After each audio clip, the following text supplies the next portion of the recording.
Hi, I just finished reading the book The Drama of the Gifted Child by Alice Miller. It's a pretty soothing, um, it has a pretty soothing pastel green cover, but the book is not soothing at all. It's a lot to process.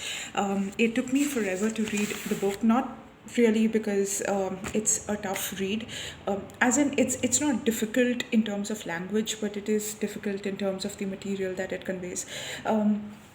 Some of the main themes of this book are as follows. Alice Miller is a psychoanalyst, and this book is actually quite a seminal work in the field of psychotherapy, psychoanalysis. I'm sorry if I'm confusing the terms, but in the realm of psychology, especially dealing with trauma of children and adults.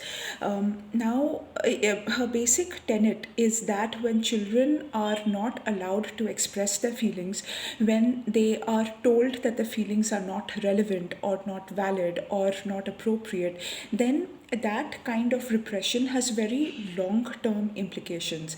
And the biggest implication is when they themselves become parents, because the cycle continues. And that cycle is of manipulation and exploitation. And the case studies that she cites are quite heart wrenching. There is a case study of a girl whose mother had grown up in a family where she was the youngest of a lot of kids, and she was actually not allowed to cry, or she was not allowed to ask for a treat. She was not allowed to complain if she didn't get candy when her other brothers or sisters got them. So her mother grew up feeling unwanted.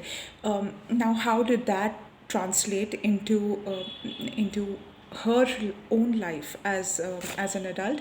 When her daughter would come home from school, one day when her daughter came home from school, she found that her mother was lying on the kitchen floor, and this girl, this young girl, was obviously very shocked, and she knelt near her mother trying to revive her, and was really sad and distraught. Then her mother wakes up and tells this girl that, oh, thank God you are there. Thank God. Now I know how much you love me because you were crying. And it is this kind of emotional warpedness that is the problem, basically. And it takes a lot of guts to confront the issue that your parents perhaps may not have been the sweet saviors that you saw them to be.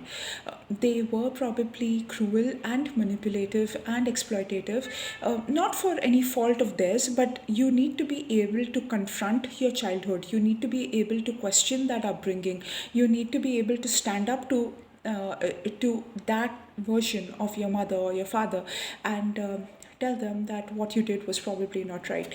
And what I found was that this book is mainly weighted against the mother. Not so much against the mother, but the premise is that the mother is the primary caretaker.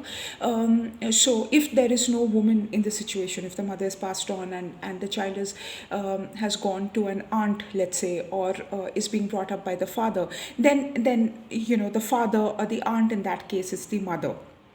So here the mother is not really the biological role, although that also has a play, but but the psychology and the nurturing aspect of the role that is in play here. So what else? The case studies are actually what is really interesting. There is another one of a character called John. Now, John has these dreams of walking up to a tower, and he initially has these problems of getting up to the tower. And even though the view from the tower is beautiful, John has a hard time enjoying his journey there. Then, in the course of the therapy, this particular dream itself starts changing. He suddenly notices that the tower really has a way that connects one part of that area to a little village.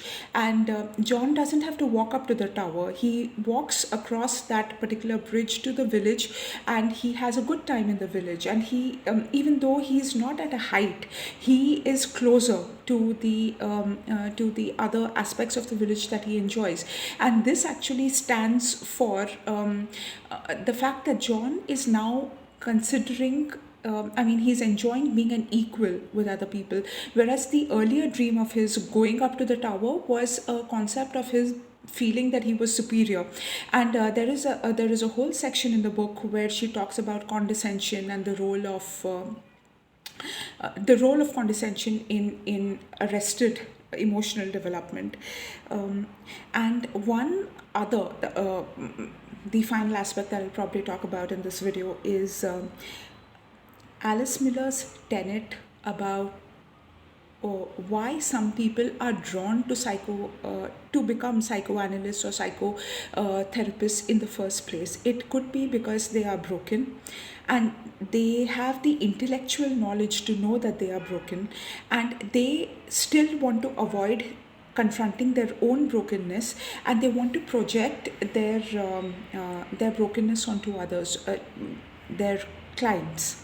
So their clients or patients. And there's this very interesting paragraph where she talks about how so many doctors get miffed if you call those people who come to them as patients, they prefer to call them as clients. But Alice Miller says that actually they are patients because they are wounded, they need the healing. And this is something that even she realized herself when she herself underwent therapy.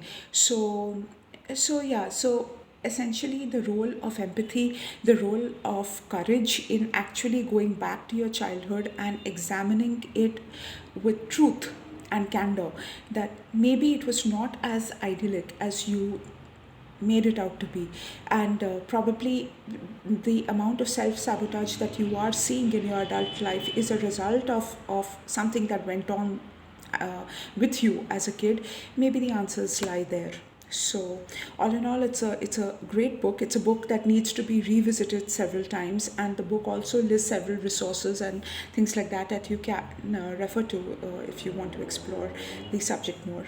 So, but it's good that this heavy book is out of my way. I can get back to a lighter read now. Thank you.